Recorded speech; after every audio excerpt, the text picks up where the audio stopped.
സ്വാമി, ഇതെന്താണ് സംഭവിച്ചത് സ്വാമി? ഇതെങ്ങനെ സംഭവിച്ചു സ്വാമി?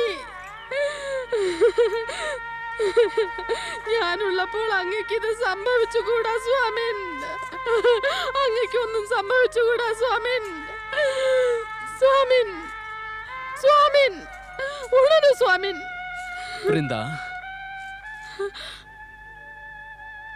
വിലപിക്കേണ്ട ഒരാവശ്യവുമില്ല. നാം നിന്റെ സ്വാമിയെ പുനർജീവിപ്പിക്കുന്നു.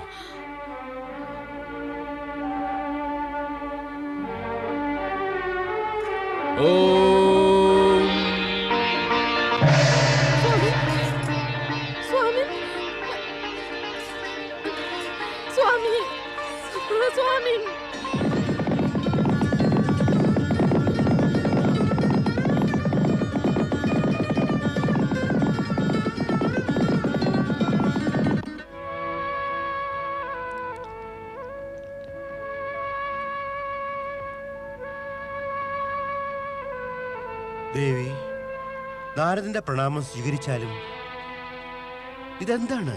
അവിടെ നിന്ന് ഒറ്റയ്ക്ക്, അതും വ്യാകുലയായി. മഹാപ്രഭു എവിടെ പോയി? നാരദ, ഇത്ര സരളമായി നീ കുറേയേറെ ചോദ്യങ്ങൾ ചോദിച്ചു. പക്ഷെ അത്രയും സരളമായി എനിക്ക് ഉത്തരങ്ങൾ നൽകാനാവുകയില്ല. ചോദിക്കുക എന്റെ ഉദ്ദേശമായിരുന്നില്ല. മഹാപ്രഭുവിനെ കാണാതെ ഞാൻ അല്പം അസ്വസ്ഥനാണ്. ഞാനും അതെ. അദ്ദേഹം ഏതോ ധർമ്മസങ്കടത്തെക്കുറിച്ച് പറഞ്ഞ് പെട്ടെന്ന് അന്തർധാനം ചെയ്തു. സ്പഷ്ടമായി ഒന്നും അദ്ദേഹം എന്നോട് പറഞ്ഞില്ല. കേവലം ഇത്രയും പറഞ്ഞു: ഈ ധർമ്മസങ്കടത്തിന് കാരണം ജലന്ധരനും വൃന്ദയുമാണ് എന്ന്. നാരായണ നാരായണ, അതിനാലാണ് അങ്ങ് വ്യാകുലയായിരിക്കുന്നത്. സ്വാഭാവികമാണത്. സ്ഥിതി മനസ്സിലാക്കൂ നാരദ. മനസ്സിലായി ദേവി, എല്ലാം മനസ്സിലായി. സ്ഥിതിയും പിന്നെ പരിതസ്ഥിതിയും. എന്തു മനസ്സിലായി? ഈ ധർമ്മസങ്കടത്തിന് എത്ര ബന്ധം അങ്ങയുടെ ഭ്രാതാവ് ജലന്ധരനും മഹാറാണി വൃന്ദയുമായും ഉണ്ടോ, അത്രയും ബന്ധം ഭഗവാൻ പരമേശ്വരനും ദേവി പാർവതിയുമായും ഉണ്ട്. നാരദ, ബന്ധങ്ങൾ കണ്ടുപിടിക്കുന്നതിൽ സമർത്ഥനാണ് അങ്ങ്. പക്ഷെ ഇവിടെ ശിവപാർവതിമാരുമായി എന്താണ് ബന്ധം? ഉണ്ടല്ലോ ദേവി. നാം എല്ലാം ഭഗവാൻ വിശ്വനാഥന്റെ ലീലയിലെ കളിപ്പാവകളാണ്. പരമേശ്വരൻ നമ്മെ എങ്ങനെ കളിപ്പിക്കുന്നു, നാം അങ്ങനെ കളിക്കുന്നു. നാരായണ നാരായണ. പക്ഷെ അവിടെ നിന്ന് വിഷമിക്കണ്ട. ഭഗവാൻ ശ്രീഹരി വിഷ്ണു തന്റെ കർത്തവ്യം പൂർത്തിയാക്കി ഉടൻ തിരിച്ചു വരും. നിന്റെ മനസ്സിന്റെ പീഡ ശമിപ്പിക്കുന്നതിനായി നാം നിനക്ക് വരദാനം നൽകുന്നു. ദേവി ലക്ഷ്മി എന്ന പോലെ തുളസിയിൽ നീ എന്നേക്കുമായി നിവസിച്ച് പൂജനീയായിത്തീരും. സൗഭാഗ്യവതികളായ സ്ത്രീകൾ നിന്നെ പൂജ ചെയ്ത് സകല ഭാഗ്യങ്ങളും കൈവരിക്കും. ഇത്രയായിട്ടും ഞാനിങ്ങനെ ജീവിച്ചിരിക്കുന്നതിൽ ഒരർത്ഥവുമില്ല. ഞാനിതാ പോകുന്നു. ഓം നമഃ ശിവായ.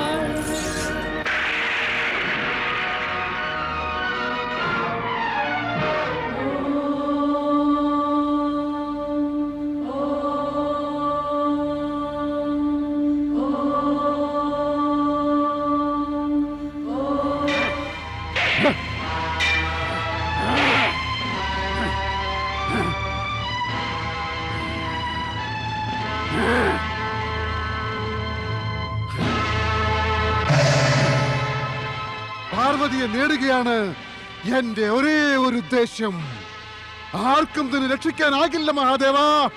ഞാൻ നിന്റെ അന്ത്യം ഉടനെ വരുത്തും.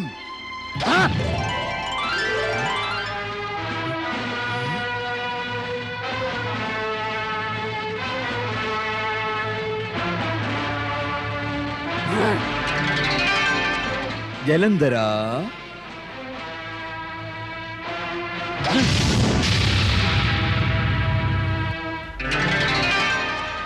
മായാവി ജലന്ധര,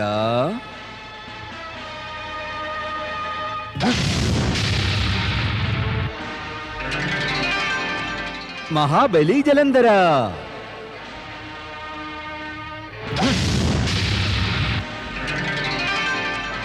ദൈത്യരാജൻ ജലന്ധര,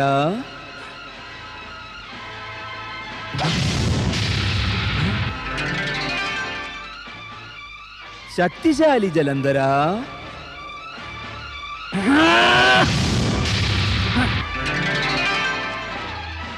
ദൈത്യ സമ്രാട്ട് ജലന്ധര,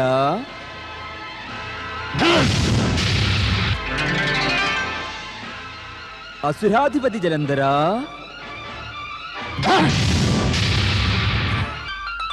ദുഷ്ട ജലന്ധര,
ഹേ അഹങ്കാരി ജലന്ധര, കേട്ടോ, നിന്റെ മൃത്യുവിതാ നിന്നോടടുത്തു കഴിഞ്ഞു. നിന്റെ പാപത്തിന്റെ ഭണ്ഡാകാരം നിറഞ്ഞു കഴിഞ്ഞു. നിന്റെ അന്ത്യകാലം സമാഗതമായി. ഓം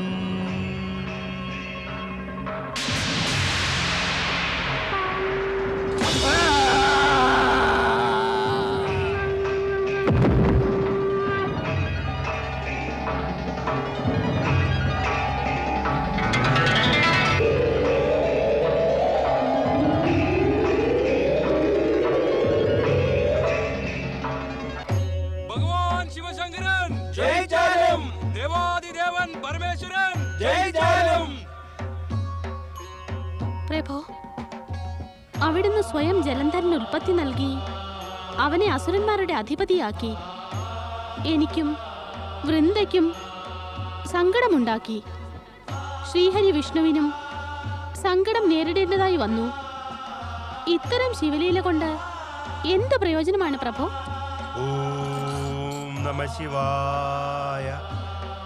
ദേവി പാർവതി, ശിവലീല അകാരണമായി സംഭവിക്കാറില്ല.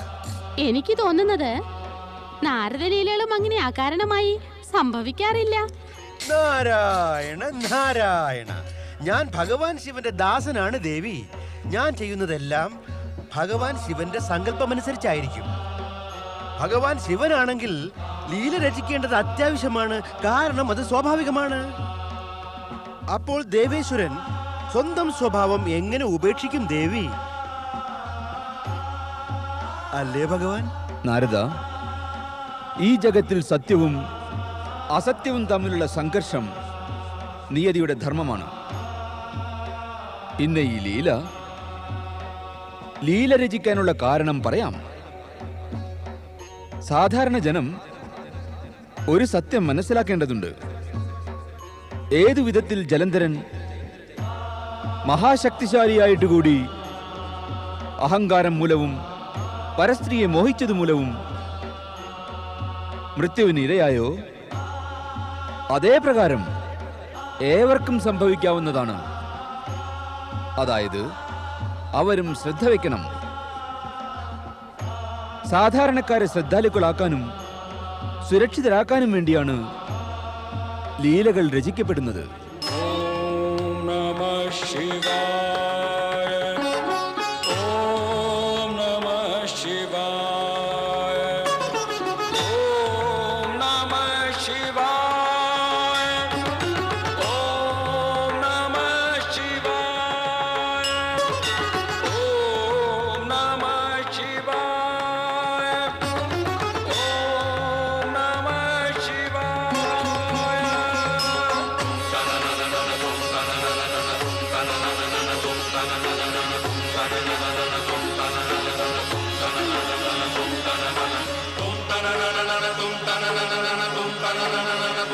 na na na